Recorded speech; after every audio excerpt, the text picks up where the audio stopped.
తెలుగు రాష్ట్రాల్లో సంచలనం సృష్టించిన సత్యవేడు టీడీపీ ఎమ్మెల్యే కోనేటి ఆదిమూలం కేసు క్లోజ్ అయింది. తన కేసు కొట్టివేయాలని ఎమ్మెల్యే ఆదిమూలం హైకోర్టులో పిటిషన్ వేశారు. ఈ క్వాష్ పిటిషన్ విచారణలో బాధితురాలైన వరలక్ష్మి కూడా ఇంప్లీడ్ అయ్యి తాము రాజీకి వచ్చామని, కేసు అవసరం లేదని హైకోర్టుకు తెలిపారు. దీంతో హైకోర్టు ఈ కేసును కొట్టివేస్తూ నిర్ణయం తీసుకుంది. దాంతో హైదరాబాద్ వెళ్లి మరీ ప్రెస్ మీట్ రచ్చ చేసిన మహిళ ఇప్పుడు సడన్ గా రాజీ మంత్రం పఠిస్తూ ఉండటం చర్చనీయాంశంగా మారింది.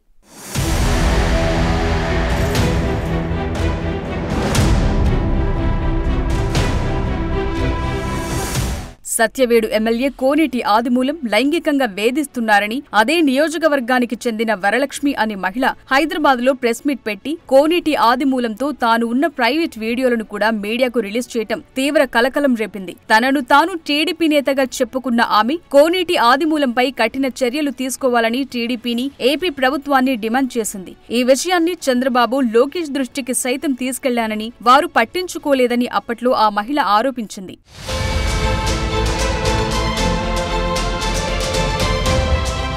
మహిళ ఆరోపణలతో కోనేటి ఆదిమూలం లైంగిక వేధింపుల వ్యవహారం రాష్ట్ర వ్యాప్తంగా చర్చనీయాంశమైంది. దీంతో టీడీపీ అధిష్టానం సీరియస్ అయ్యింది. కోనేటి ఆదిమూలాన్ని పార్టీ నుంచి సస్పెండ్ కూడా చేసింది. ఇదిలా ఉన్న సమయంలోనే కోనేటి ఆదిమూలంపై ఆరోపణలు చేసిన మహిళ తీరు కూడా చర్చనీయాంశమైంది. వాంగ్మూలమిచ్చేందుకు నిరాకరించడం, వైద్య పరీక్షలు చేయించుకోవడాన్ని వాయిదా వేయటంపై అనుమానాలు కూడా వ్యక్తమయ్యాయి. అయితే చివరకు పోలీసుల కౌన్సిలింగ్ తో బాధితురాలు వైద్య పరీక్షలు చేయించుకుంది. అయితే ఈలోపు కోనేటి ఆదిమూలం హైకోర్టులో పిటిషన్ దాఖలు చేశారు. తనపై పోలీసులు నిబంధనలకు వ్యతిరేకంగా కేసులు పెట్టారని, బాధితురాలు ఫిర్యాదు చేయకపోయినా కేసు పెట్టారని హైకోర్టులో క్వాష్ పిటిషన్ దాఖలు చేశారు. ఎలాంటి ప్రాథమిక విచారణ లేకుండా, ఆరోపణల్లో నిజానిజాలు చూడకుండా పోలీసులు కేసు నమోదు చేశారని ఆయన పిటిషన్లో పేర్కొన్నారు.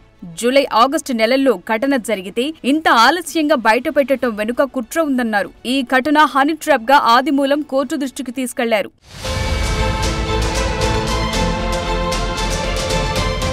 హైకోర్టు విచారణ జరుపుతున్న సమయంలోనే ఆదిమూలంపై నమోదైన అత్యాచారం కేసులో కీలక పరిణామం చోటు చేసుకుంది. ఫిర్యాదుదారు స్వయంగా న్యాయస్థానానికి హాజరై ఆదిమూలంపై పోలీసులకిచ్చిన ఫిర్యాదులోని ఆరోపణలు, ఎఫ్ఐఆర్లో పేర్కొన్న అంశాలన్నీ అవాస్తవమని న్యాయవాదితో నోటరీ చేసిన అఫిడవిట్ ను కోర్టులో దాఖలు చేసింది.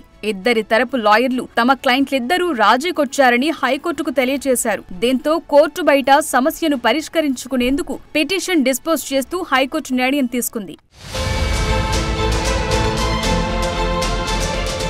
హైకోర్టు తీర్పుతో సత్యవేడు ఎమ్మెల్యేపై టీడీపీ సస్పెన్షన్ ఎత్తివేసే అవకాశం ఉంది. అయితే అంత రచ్చ చేసిన మహిళ సడన్ గా రాజీకి రావడం చర్చనీయాంశంగా మారింది. ఆదిమూలం నైజం తమకు తెలుసని, ఎవరికీ హాని చేసే వ్యక్తి కాదని ఆయన అనుచరులు ముందు నుంచి చెప్తున్నారు. అలాంటాయనపై 7 పదుల వయస్సులో అత్యాచారం ఆరోపణలు చేయటం ఏంటని వారు ప్రశ్నించారు. ఆదిమూలం గత ఎన్నికల్లో అదే సత్యవేడు నుంచి వైసీపీ ఎమ్మెల్యేగా గెలిచారు. ఆ పార్టీలో మాజీ మంత్రి పెద్దిరెడ్డి రామచంద్రారెడ్డికి బద్ధశత్రువుగా మారారు.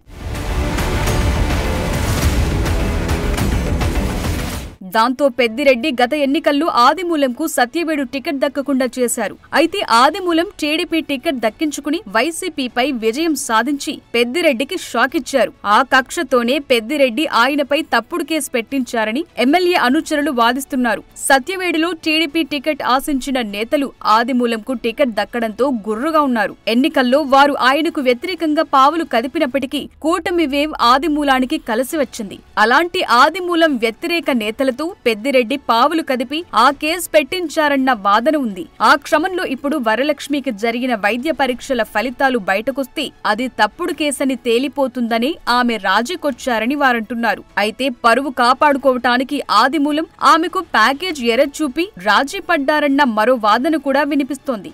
మొత్తానికి ఆదిమూలం కథ అలా సుఖాంతమయ్యింది.